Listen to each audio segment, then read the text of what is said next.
ముందుగా అందరికీ నవరాత్రి శుభాకాంక్షలు. ఇది నిన్న షూట్ చేసిన వీడియో అండి. అమ్మవారిని ఈ విధంగా అలంకరించారనమాట. బాలా త్రిపుర దేవి స్వరూపంలో మనకు దర్శనం ఇస్తారు కాబట్టి ఈరోజు చాలా కళగా ఉంది అమ్మవారు. యాక్చువల్గా మార్నింగ్ నుంచి ఏం ఎక్స్పెక్ట్ చేయలేదన్నమాట. ఈ విధంగా వెళ్ళి పూజ చేస్తారని ఏం అనుకోలేదు. సడన్గా నైట్కి నైట్ మా ఇంటి పక్కల అందరు కలిసి వెళ్తున్నాం రామని చెప్తే సరే అని చెప్పేసి వెళ్ళామన్నమాట.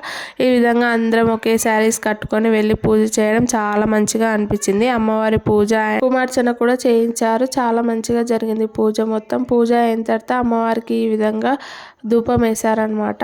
తర్వాత ఇంకా అందరికీ హారతి ఇచ్చి ఇంకా అలాగే ప్రసాదాలు కూడా పెట్టారు. అన్నిటినీ తినేసి ఇంకా పక్కనే ఉన్న అమ్మవారి టెంపుల్కి అయితే వెళ్ళామన్నమాట. ఇది భవానమ్మ టెంపుల్ మా అమ్మ వాళ్ళ ఊర్లో చాలా ఫేమస్ అనమాట. ఆ అమ్మవారిని దర్శించుకొని ఇక్కడ కూడా ప్రసాదంగా పూరి అండ్ అలాగే ఉప్మా పెట్టారనమాట. వీటన్నిటిని తినేసి కొన్ని ఫొటోస్ దిగేసి వచ్చామన్నమాట. అంతే ఈ వీడియో వస్తే ప్లీజ్ లైక్ చేయండి.